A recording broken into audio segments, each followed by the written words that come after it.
조합제 TV 시청자 여러분 안녕하십니까? 2020년 2월 5일 새벽 5시 7분입니다. 아침에 일어나서 인터넷을 검색을 했더니 동아일보가 아주 큰 특종을 했습니다. 김기현 울산시장을 낙선시키기 위해서 청와대가 주도해가지고 경찰을 동원해가지고 수사를 하고, 그리고 한편으로는 민주당이 문재인의 친구 송철호를 당선시키기 위해서 정책을 개발해서 편의를 봐주고 또 단독 공천이 되도록 힘을 쓰는 이런 전모가 담긴 공소장을 입수를 해가지고 공개를 했습니다. 그런데 어제 추미애 법무장관은 지금까지 관례로 되어 있었던 공소장 13명입니다. 울산 부정선거에 연루되어 가지고 기소된 사람이 13명이고 그 대부분이 청와대와 관계가 있고 청와대 비서관 등등 이 정권의 핵심부에 있는 13명을 딱 골라가지고 기소를 했습니다. 불구속 기소를 했는데 그 기소장을 국회가 요구하면 관례대로 국회에 제공을 해야 합니다. 그런데 뭐 개인정보 보호 운운하면서 못하겠다 해서요. 그것부터가 이제 앞으로 시비가 크게 걸릴 것인데 그 추미애 장관을 아주 무색하게 만드는 게 동아일보 이 특종입니다. 공소장을 입수를 했다는 겁니다. 입수를 해가지고 자세하게 그 공소장 내용을 소개를 하고 도표까지 그렸습니다. 공소장에 드러난 청와대의 울산시장 선거 개입, 이렇게 도표를 딱 보면은 맨 위에 임종석 전 비서실장이 딱 있고 그 밑에 정무수석 비서관실, 한병도 민정수석 비서관실, 조국 국정상황실, 사회수석 비서관실, 이진석 균형발전 비서관실, 장환석, 요 사람들이 어떻게 개입을 했느냐. 특히 민정비서관실의 백원우 전 민정비서관, 이광철 민정비서관, 문혜주 전 행정관, 반부패 비서관실의 박형철 반부패 비서관, 황운하 전 울산경찰청장, 옆으로는 송병기 전 부시장, 송철호 울산시장, 이렇게 도표를 딱 그려가지고 유기적으로 집중적으로 조직적으로 자신들이 미는 문재인의 친구 송철호를 당선시키고 김기현 당시 울산시장 자유한국당 소속을 내려앉히는 공작을 했다는 걸 공소장에 의거해서 자세히 보도를 했습니다. 여기 문재인이라는 이름은 없지만 누가 봐도 문재인의 특별한 지시를 임종석 전 비서실장이 받아가지고 국가기관을 부정선거에 동원했다, 조직적으로 했다는 것을 알 수 있게 합니다. 이 공소장은 결국은 문재인 대통령을 향하고 있고 이것을 덮기 위해서 국회에 공소장 제출을 법무부 장관이 막고 나섰다. 은폐죠, 은폐. 그런데 은폐가 되지 않는 것은 역시 언론이 있어야 됩니다. 언론 자유가 살아있는 한은 권력의 횡포는 견제가 된다는 것을, 이게 바로 민주주의라는 것을 잘 보여주고 있습니다. 동아일보 특종을 축하합니다. 그런데 아주 집중적으로 보도를 했는데 110일 동안 18번의 보고를 받았다는 겁니다. 청와대가. 지금 청와대가 2018년 6월 13일 지방선거를 앞두고 야당 광역자치단체장이었던 김기현 전 울산시장 관련 경찰의 수사 상황, 이 핵심이 경찰입니다. 경찰을 동원해가지고 김기현 씨의 측근을 3명을 수사를 하는데 김기현 씨가 후보 후보로 확정되는 순간 딱 맞춰가지고 2018년 3월 16일에 맞춰가지고 압수수색을 부하들을 압수수색을 하고 이게 언론에 노출시키고 해가지고 여론조사에서 앞서가던 김기현 씨를 결국은 낙선시키는 그 일이 시작되는데 청와대가 그 경찰로부터 6일에 한 번꼴로 보고를 받았습니다. 왜 그렇게 했습니까? 바로 대통령의 관심사안이다. 이렇게 된 거 아닙니까? 불문가지죠. 반부패 비서관실이 받은 수사 상황 보고서는 조국 전 민정수석 비서관과 백원우 전 민정수석 비서관에게 전달되었다. 청와대가 김 전 시장 관련 비위 첩보를 경찰에 하달한 것을 넘어 수사 진행을 독려하기 위해 수사 상황을 수시로 보고를 받았다는 것이 검찰의 시각이라는 겁니다. 이게 완전히 지금 부정선거 지휘사령부가 되었다는 겁니다. 문재인의 청와대는 부정선거 지휘사령부였다. 한두 사람이 관계된 게 아니고 전면적으로 관계가 되었다. 대한민국 역사상 자유당 시절의 때도 없었던 일입니다. 왜냐하면 자유당 때는 이승만 대통령이 3.15 부정선거를 할 필요가 없었어요. 사실은 자신은 단독 출마니까 당선이 확정적이었습니다. 자신의 후계자가 될 만한 이기붕을 부통령에 당선시키기 위해서 무리를 한 거죠. 그러니까 이승만은 이 부정선거에 대해서 전혀 관심이 없고요. 그러니까 경무대에 뭐 그런 상황실을 만들 필요 없었습니다. 그러나 문재인이 청와대가 부정선거 사령부였다. 이런 점에서 3.15 부정선거보다 훨씬 더 직접적으로 대통령의 책임을 묻고 있는 겁니다. 3.15 부정선거는 이승만이 지시한 게 아니었습니다. 최인규 내무장관이 지휘를 했는데 이거는 문재인이 직접 지휘했다 하는 것을 아주 확정적으로 시사하고 있습니다. 이 책임을 어떻게 물어야 되느냐. 정홍원 전 국무총리 말대로 이건 자진사퇴가 답이라고 생각합니다. 문재인의 자진사퇴 아니면은 자진사퇴 뒤에는 물론 수사를 받아야 되겠죠. 최인규라는 분은 4.19 발포와는 관계가 없습니다. 그때 내무장관이 아니었어요. 그래도 사형되었습니다. 왜 사형되었는지 아십니까? 부정선거는 국헌문란입니다. 문재인 씨가 이래도 대통령직에 계속 머물러 있다면 대한민국 민주국가가 아니죠.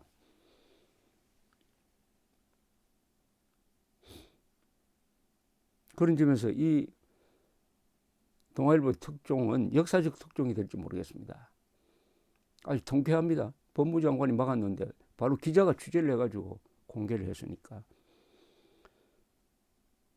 이른바 하명 수사를 챙긴 민정비서관실, 반부패 비서관실, 옛 국정상황실 외에도 김 전 시장을 꺾고 당선된 송철호 울산시장의 공약을 지원한 사회정책비서관과 균형발전비서관, 당내 경쟁자 회유에 관여한 정무수석 비서관과 인사비서관까지 대통령 비서실 직제 조직 7곳이 일사불란하게 움직였다. 세상에 이런 일이 있습니까? 청와대 한 곳도 아니고 한 곳이 비밀리에 조심조심 한 것도 아니고 7개의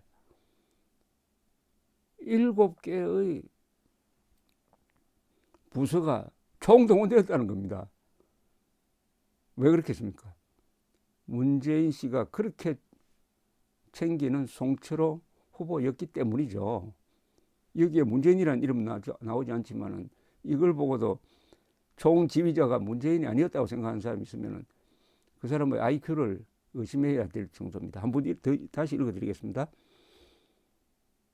이른바 하명 수사를 챙긴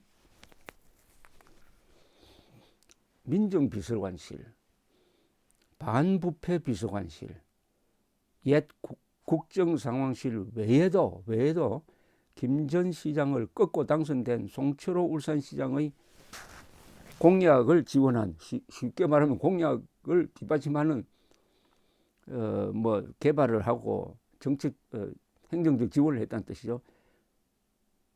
사회정책비서관, 균형발전비서관, 당내 경쟁자 회유에 관여한 정무비서관, 정무수석비서관, 그리고 인사비서관, 직제조직 7곳이 일사불란하게 부정선거를 지원을 했다. 이 대통령 탄핵감 아닙니까? 저는 황교안 자유한국당 대표의 인기가 이렇게 떨어진 것은, 아니 이런 상황이 전개되는데도 탄핵감이다, 이것은 쿠데타다 하는 말을 하지 않고 계속 아주 느릿한 길다란 이야기만 하면서 결국 리더십을 거의 잃어가고, 이런 수사 지휘를 한 윤석열 총장이 지금 잠재적 대통령 후보군 제2등으로 올랐다는 것이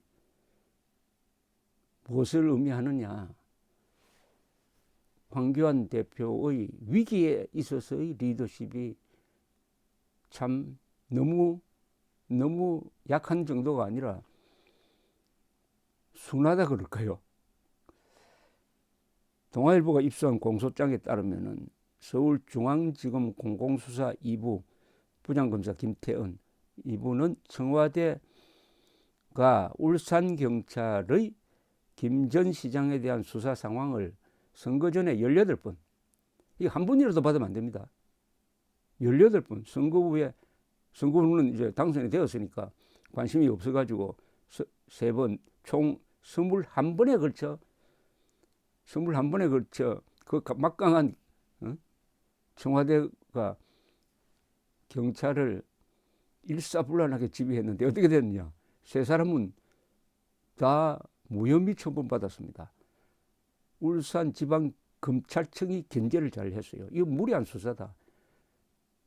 그리고 이 3사람 검찰이 견제를 하지 않았으면 새 척건은 구속될 뻔했습니다. 구속 영장 청구도 하지 않아, 영장 신청 들어온 걸 검찰이 기각해 버렸습니다. 이렇게 검찰이 정의의 편에 서 있었다 하는 것을 기억해야 됩니다. 김 전 시장 척건에 대한 첫 압수수색이 있었던 2018년 3월 16일 보고서에는, 경찰이 검찰이 한 게 아니라 청와대에 했다는 겁니다. 아니 지방경찰이 수사 상황을 왜 청와대에 보고를 합니까? 여기서부터 일이 커졌다는 거죠. 그것도 3월 16일은 김기현 씨가 후보로 확정되는 날이었습니다. 찬물 끼얹은 거죠. 보고서에는 압수수색 장소와 물품 등이 기재되었고, 3월 29일 국정상황실과 반부패 비서관실용 보고서에는 경찰의 영장 신청, 영장 청구, 법원의 영장 발부 등 진행 상황이 시한까지 함께 적혀 있었다. 조사받는 사람들의 출석 예정 시간, 구체적 진술 요지 등 수사 기밀도 계속 보고했답니다. 청와대 관계자들은 하명 수사 외에도 송 시장의 공약 지원, 당내 경쟁 후보 임동호 전 더불어민주당 최고위원의 출마 철회 국면 요소마다 등장하고 있습니다.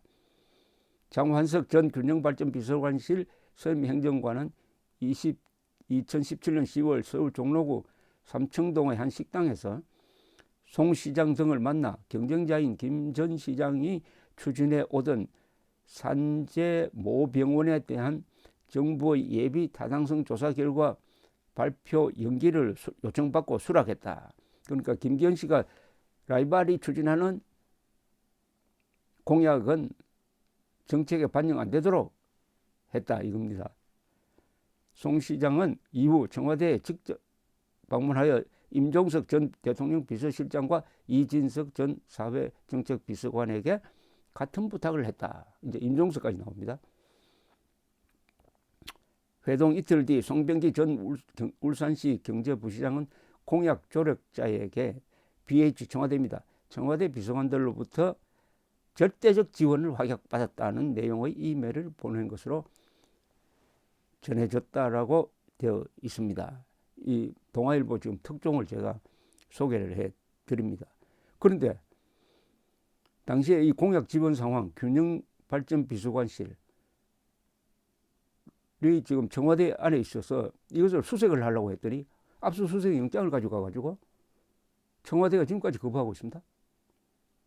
아니 법원이 발행한 압수수색 영장을 청와대가 거부를 하고 있다는 거예요.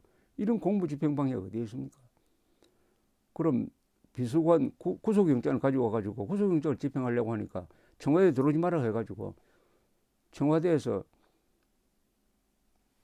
보고를 하면은 어떻게 되죠? 국헌문란이 돼버리는 거죠.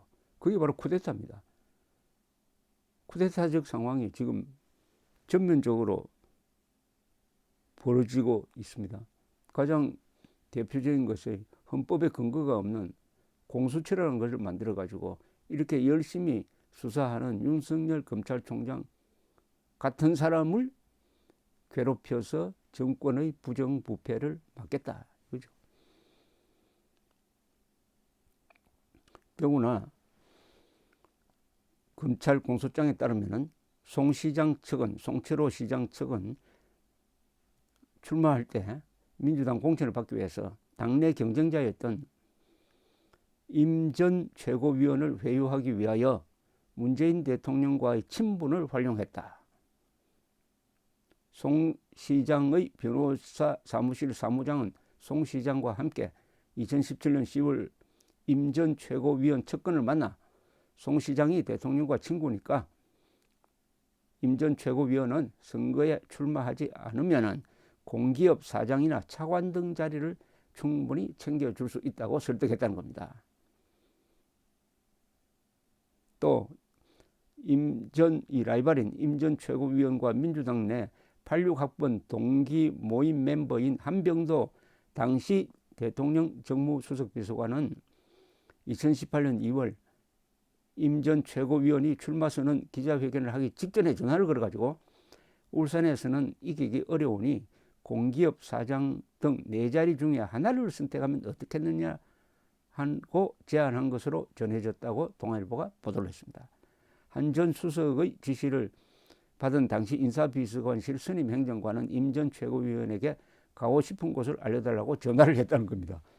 이야, 정말 굉장합니다. 이것은 청와대가 부정선거, 그것도 부정선거 중에서 가장 악질적인 부정선거, 관제 부정선거, 관권 부정선거, 관권 부정선거의 사령탑 역할을 했다는 겁니다. 이것이 가리키는 방향은 바로 문재인 대통령입니다. 문재인 대통령. 이래도 자진 사퇴 안 할 것이냐 하는 물음을 던지는 공소장이고, 그러니까 이 공소장을 법무부가 지금까지 관례대로 해오던 법무부가 공개를 하지 않았는데 기자가 취재를 해서 공개했다. 한국 언론의 승리입니다. 동아일보의 승리죠. 감사합니다.